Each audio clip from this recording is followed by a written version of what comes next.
Και επιστρέφουμε εδώ στο τραπέζι μας με ένα πρόσωπο που ήδη έχετε γνωρίσει τις τελευταίες 2 μέρες. Δεν ήταν και καλό, αλλά όλα πήγαν καλά στο τέλος. Ο κύριος Ρουσουνέλος λοιπόν είναι κοντά μας, που σας είδαμε να ταξιδεύετε, αλλά έχουμε κοντά μας και την Στέλλα. Στέλλα μου, πρώτα απ' όλα πρέπει να σου πούμε ότι χαιρόμαστε ιδιαιτέρως που είσαι καλά στην υγεία σου, κορίτσι μου, διότι και εδώ ανησυχούσαμε, ακούσαμε και τον πατέρα σου, όλα όσα συνέβησαν στο Γενικό Νοσοκομείο της Σύρου, την ταλαιπωρία που έχεις υποστεί. Να πούμε για αυτούς που δεν έχουν δει. Ναι, βέβαια, να μας πούνε οι ίδιοι ακριβώς τι συνέβη. Γούρι, ναι, σε έχει λοιπόν. Να το πούμε από την αρχή σύντομα, εσείς παρακαλώ, αγαπητέ Αρτέμ, έχει δει πλέον μέλος εκπομπής ο πατέρας. Και να πάμε στη Στέλλα μας. Λοιπόν. Κατά πρώτα θα ευχαριστήσω και σας κυρία Χατζηγεωργίου και σας κύριε Χαρτάτο για την πρόσκληση.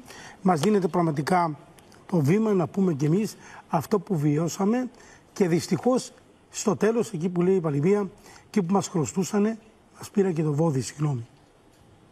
Κοντά να βρούμε και τον πελά μας. Πάμε από την αρχή, δεν έχουμε τόσο χρόνο σου πάμε στο θέμα. Πήγαμε τη Δευτέρα στο νοσοκομείο του Σύρου, 9.30 το βράδυ, με πόνο μικρή στην Κλιά. Ναι. Την είδαν οι γιατροί εκεί, βγήκανε, έκανε εξονική, λέει κύριο Ρουσουνέλο, είναι σκολικοειδίτιδα. Θα την κρατήσουμε προληπτικά μέσα, έτσι για να είμαστε ασφαλείς, και βλέπουμε αύριο. Το πρωί 10 η ώρα επικοινώνησα με τον διοικητή του νοσοκομείου, τον κύριο Λαμπρόπουλο. Κύριο Ρουσουνέλο, δεν υπάρχει πρόβλημα, το παιδί δεν θα φύγει από τη Σύρο, όλα καλά, θα τα αντιμετωπίσουμε με αντιβίωση. Ευχαριστώ. 11.30 με παίρνει μικρή στο τηλέφωνο, μου λέει παπά, γρήγορα έκλαιγε. Τι είναι, παιδί μου, λέει φεύγουμε στην Αθήνα.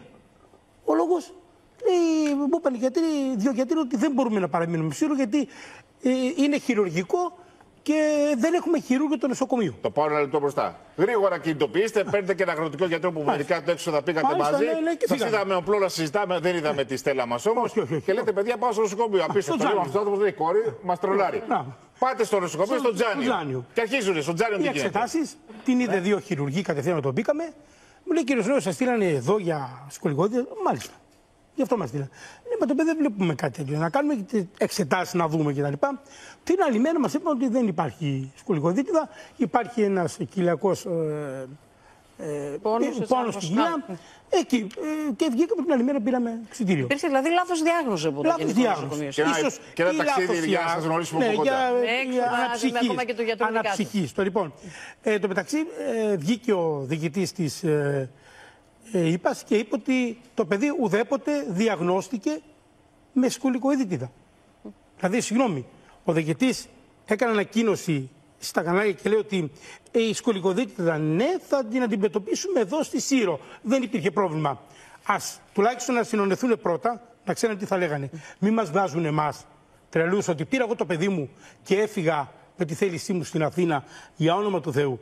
Και η αγωνία βέβαια και του παιδιού, γιατί όπως είπατε, σας ειδοποίησε η ίδια κλαίγοντας ότι θα πρέπει να μεταβεί στην Αθήνα. Άρα δεν ήσασταν καν εκεί παρόν για να σας πούν σε εσάς. Άμα πάρετε τηλέφωνο, έβαλα εγώ άτομο και πήραν στη Σύρο και ρώτησαν αν υπάρχει χειρουργός. Δεν υπάρχει. Τώρα που μιλάμε, δηλαδή. Δεν υπάρχει χειρουργός στο νοσοκομείο. Έχω εδώ ένα έγγραφο. Χθες που έστειλε μήνυμα και συνομίλησε μια κυρία που είναι δικηγόρος. Δεν θέλει να βγει δημόσια, αλλά δεν μπορούμε να κάνουμε κάτι φιλτρέ. Αν δεν βγαίνετε, δεν μπορούμε να τα λέμε εμείς να ανακοινόμαστε τα φιλτρέ, γιατί δεν μας πιστεύουν οι υπόλοιποι τηλεθεατές. Και μου λέει: βίωσα ακριβώς την περίπτωση Ρουσουνέλου. Με τη διαφορά ότι εγώ είχα σκολικοειδίτιδα. Ο Ρουσουνέλος είπε: κύριε Χαρτάτο, δεν ψέματα. Είναι καλά η Στέλλα μας. Δόξα τω Θεώ. Εγώ λέει: το βίωσα και είχα σκολικοειδίτιδα. Μου είπε απίστευτα πράγματα που υπήρξαν μέσα στο νοσοκομείο και δεν τις λέγανε οι γιατροί και τις έλεγε και ένας γιατρός τέλος πάντων. Και πήγε στη Θεσσαλονίκη και χειρουργήθηκε προχθές. Το είπα και εγώ. Ότι έφυγε η κοπέλα από τη Σύρο και μπήκε χειρουργία στην Αθήνα. Επίσης, περιστατικό από την Τίνο, παιδάκι σπασμένο πόδι, στην Αθήνα. Έχω ένα κατεβατό εδώ για να το διαβάσουμε, το οποίο τι ειδικότητες λείπουν από το νοσοκομείο. Και αναφέρεστε βέβαια στην Τίνο και στα υπόλοιπα νησιά, γιατί είναι η πρωτεύουσα του κλάδου. Σύρο είναι το Γενικό Νοσοκομείο που καλύπτει έτσι ακριβώς. Καλύπτει όλα τα κυκλαδονήσια κτλ. Τώρα, το θέμα είναι ότι δεν μπορεί να μας βγάλουν ψεύτες ότι πήρα το παιδί μου εγώ και να μου στείλουν και συνοδεία μαζί μου γιατρό. Ελάτε τώρα, εντάξει. Δεν υπάρχει. Το θέμα είναι ότι η κυβέρνηση, κύριε Χαρτάτο, θέλει όλα να τα βαφτίσει άσπρα. Όλα μαύρα. Όλες οι κυβερνήσεις αυτά θέλουν. Δεν γίνεται να τα βαφτίσουμε άσπρα. Δεν γίνεται. Λοιπόν, εγώ το θέμα δεν θα τα αφήσω εδώ. Γυρίζοντας στο νησί μου, δεν ξέρω τι θα κάνω. Θα πάω στο νοσοκομείο, θα ζητήσω το βιβλίο των γιατρών της εφημερίας, να δω από πότε δεν υπάρχει γιατρός χειρούργος. Δεν μπορεί να βγαίνει ο διοικητής της ΥΠΑ και να λέει ότι ψεύδος. Δεν υπάρχει. Γιατρός υπήρχε μόνο εκείνη τη μέρα που μόνο τον κυρούσαν. Δηλαδή, εγώ ήμουν άτυχο. Όλα τα περιστατικά που φεύγουν, μόνο εγώ ήμουν άτυχος και δεν είχε. Πατέρα, εσύ δεν τα αφήνεις να πέσει κάτω και δεν τα αφήσω. Εγώ, κοιτάξτε. Πόσοι κάθε μέρα φίλοι μας λένε άστο, αφού είναι καλά το παιδί μου, δεν με νοιάζει τίποτα. Και αυτό είναι ασυλία για τους υπόλοιπους. Είναι όλα τα παιδιά. Όλα τα παιδιά Τσίρο, όλα τα παιδιά των Κυκλάδων, όλα τα παιδιά. Εγώ έχω πάθει εγκεφαλικό το 18. Παίρνω 26 φάρμακα. Είμαι διαβητικός τύπου 1 από 17 χρονών. Δεν θα τα αφήσω. Το 19 ξεκίνησε απειλητικής κρίσης. Παίρνω το Κέπρα, παίρνω πολλά φάρμακα.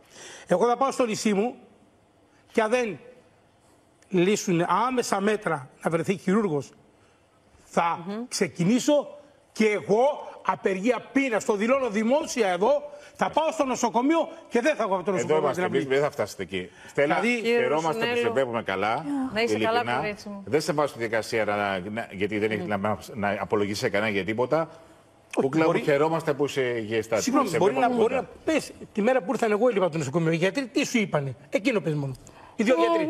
Μπήκαν δύο γιατροί, με εξετάσανε στην κοιλιά. Και μου είπαν ότι φεύγω επιγονωθήνα. Αυτό. Δεν χρειάζεται να πείτε άλλο το παιδί, κυρίε και κύριοι. Εδώ τελειώνει. Αυτό είναι. Ακολουθεί. Ευχαριστούμε για την παρουσία σας. Εμείς είστε καλά. Λοιπόν, δώσατε. Καλή επιστροφή τώρα να έχετε στο νησί σας. Μαρτίνα Παπαδέα ακολουθεί στο κεντρικό δελτίο ειδήσεων του Open. Ευθύς αμέσως το ρωτήμος αύριο την ίδια ώρα. 4 παρατέταρτο. Open.